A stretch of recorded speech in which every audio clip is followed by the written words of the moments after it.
Hi there, and welcome to this week's edition of The Wrap. Simple news summaries for busy people. This week, we're looking at Stilfontein's escalating illegal mining crisis, a Spaza shop food safety scare, and why Martha Stewart may have tested our national patience by almost claiming our beloved milk tart. Meanwhile, there's plenty of political drama as Jacob Zuma's new MK party is pulling in EFF heavyweights. Plus, we've got all your weekend sports highlights from the Proteas T20 battle with India to the Bok women's sevens clinching another victory in Accra. So, let's dive into your weekly update of empowering and easy to understand news brought to you by myself, Verashni Pillay, and the Explained Accra team. First up, power shuffles and leadership shifts. First it was Floyd Shivambu, and now another EFF heavyweight has jumped Julius Malema's listing ship for the Mkhonto West Sizwe party, the MK. In case you missed it, advocate Dali Mpofu, who was once the EFF's chairperson, is the latest to leave. Yep, the man who's made a career out of representing Jacob Zuma in court is now officially part of Zuma's political home. The MK party disrupted South African politics in the national elections earlier this year, nabbing over 14% of the vote, while the 11-year-old EFF has struggled to grow beyond 10% of the vote. Mpofu's defection dealt yet another psychological blow to Malema, who tweeted, "Only two more of your favorites remain," referencing those who sing beautifully and are always willing to pose for pictures, leaving some to wonder whether he was aiming at EFF MP Mbuyiseni Ndlozi, who often sings at party events. The Red Berets, now donning the MK party green, have assumed high-ranking roles. Former EFF Deputy President Floyd Shivambu was recently appointed to one of the top leadership roles, Secretary General, a big step up from his original role as national organizer. Another EFF MP and possibly South Africa's worst public protector ever, Busisiwe Mkhwebane, initially quit the EFF in October, saying she was done with politics. That decision was very short-lived as she joined the MK party about a week later as its Mpumalanga convener. But it's anyone's guess why these former Red Berets want to join Jacob Zuma's party at all. It's not exactly the most stable environment. Take Shivambu's position. There's been a revolving door of secretary generals at the barely one-year-old party. Then there are the legal battles within the party. 10 disgruntled MKP MPs are dragging Zuma to the Gauteng High Court, accusing him of pocketing party funds. According to court papers, these MPs allege they were required to pay up to 10,000 rand each into Zuma's personal Capitec account as a show of loyalty. Just a few months ago, 18 MPs were ousted from Parliament to make room for Zuma's hand-picked replacements, including some familiar names from state-owned enterprises. Things must have been pretty bad at the EFF for it's best to be choosing this. All eyes are on both parties come the next major test at the polls, the local government elections in about 2 years' time. On to our big story, Stilfontein, a mining town in Northwest Province, is on the brink of a humanitarian and security crisis as our government refuses aid to approximately 4,000 illegal miners trapped in a disused mine shaft.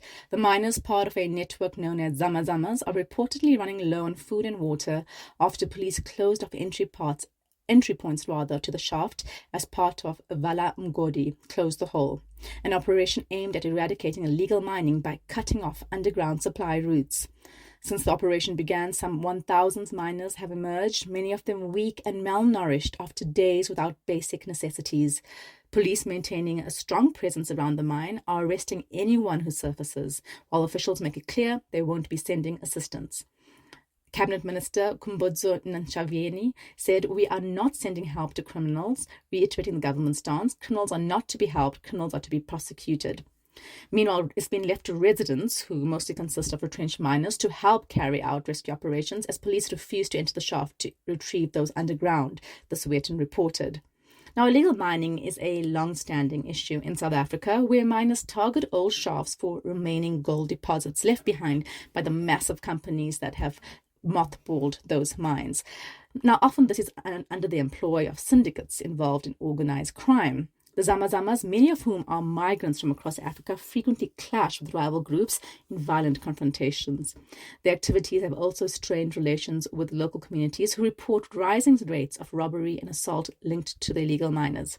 Now, Joseph Mutanjwa, the president of the Association of Mine Workers and Construction Union, AMCU, told Radio 702 today that while he does not condone illegal activity, the blame lies with mining houses that have not properly sealed their mothballed mines. He also noted these companies have left retrenched workers high and dry with no other options. The issue has divided South Africans as xenophobic sentiments have predictably risen to the fore over the predicament. For now, thousands of lives are at risk. In some light-hearted news, South Africans are feeling a little bit territorial after Martha Stewart shared a recipe that closely resembles milk tart or milk tart, but calling it something else entirely. Known for her American culinary creations, Stewart posted a recipe for desperation pie on social media, a custard-based dessert with a buttery crust which sounds and looks suspiciously like South Africa's iconic milk tart. The resemblance did not go unnoticed. South Africans took to TikTok and other platforms to express their dismay, playfully suggesting that Stewart's A Desperation Pie had borrowed heavily from the milk tart they know and love. The video quickly made its way to South African TikTok, where local radio personality Thabo Baloyi, armed with a sharp tongue and a lot of patriotism, called it out. As he said, "The Americans have stolen milk tart. We've gladly given away Elon Musk, Charlize Theron, and even nearly Nelson Mandela's hearing aid, but it's never enough for some people." The comments went wild. Now, milk tart and desperation pie are custard-based desserts that emerged during times of scarcity in both countries. Milk tart hails from the 17th century when Dutch settlers adapted European custard recipes to suit what they had on hand when they landed in South Africa: milk, eggs, and a lot of love. On the other hand, desperation pie made its debut in the United States during the Great Depression when folks had to get creative with what was left in the pantry. It's a simpler version, often made with vinegar or buttermilk. Now, call us biased, but vinegar in a custard pie, we'll stick to our milk tart, thanks. So did Martha Stewart really steal our milk tart? Well, it depends on how you look at it. The ingredients might be similar and the concept is not far off, but the milk tart's legacy is purely South African. It's more than just a dessert, it's a slice of history. It's what your Oma makes when you visit and what you crave on a Sunday afternoon. But let's be honest, this isn't just about dessert theft, it's about cultural pride, a cheeky bit of banter, and a shared love for good food. In more political news, McKenzie, the Sports, Arts and Culture Minister, is no stranger to controversy, but his recent high-profile pledge to establish the Jocelyn Smith Foundation has been slow to materialize. McKenzie committed his entire ministerial salary to the cause upon taking office, but nearly a year later, the foundation remains unregistered. Despite delays, McKenzie insists he's sticking to his promise. "I haven't kept a cent for myself," he said in a statement released on Sunday. "I'm simply making sure it's done right." In the interim, McKenzie claims he's been donating his salary to support various causes, funding everything from local projects to the search for missing children, including Jocelyn Smith, whose disappearance in Saldanha Bay shocked the nation. He was quick to point out that the absence of a registered foundation does not mean he's abandoned his pledge. This hasn't stopped critics from questioning the delay. DA MP Liam Jacobs recently challenged McKenzie, sparking renewed scrutiny. McKenzie, however, remained unfazed, suggesting that rushing the foundation setup could lead to mistakes.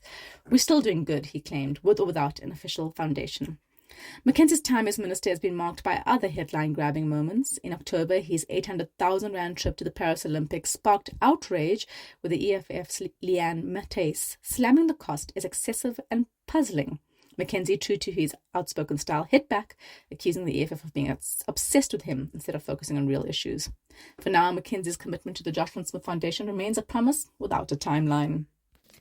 In your sports roundup, South African sports fans were in for a treat this past week with nail-biting encounters from our national teams. Here's a quick catch-up of the highlights from cricket to rugby as the Proteas, Bok Women's Sevens and Springboks gave us plenty to cheer about. Firstly, the Proteas kept the T20 series against India alive, bringing joy back to South African cricket with a close win in Gqeberha on Sunday, in the second of 4 T20 matches. Chasing down a target of 125 in a low-scoring thriller at St. George's Park, South Africa held their nerve to win by 3 wickets. However, India bounced back in the third T20 at Supersport Park, setting an imposing 219 for 6 and defeating South Africa by 11 runs after a fierce chase that saw Tristan Stubbs lead a final push. Now, trailing 2-1 in the series, the Proteas face a do-or-die clash tomorrow to force a decider. Meanwhile, in Accra, Ghana, the Springboks Women's Sevens proved their dominance once again, retaining the Rugby African Women's Sevens title after a thrilling 19-10 victory over Kenya. Despite twice trailing, South Africa rallied with Ayanda Malinga's first half try and overcame 2 yellow cards that left them outnumbered. Felicia Jacobs stole the show, coming off the bench to score 2 late tries, including a match-winning try on the buzzer that clinched the championship. With this win, the Bok women are set to compete in the World Rugby Challenger Series next year, a significant step for South Africa's women's rugby. And finally, the Springboks fought through a rough 32-15 win against Scotland in a chilly Edinburgh. The Boks' performance was not flawless, with the Scottish crowd and a few errors keeping them on edge, but they held firm thanks to the Bomb Squad's resilient defence and Makazole Mpimpi's 2-try. Thomas du Toit and Jasper Visser also crossed the line, but man of the match Eben Etzebeth admitted the team fell short of their high standards. Their attention now turns to Twickenham this weekend, where they face an England team reeling from a recent loss to Australia.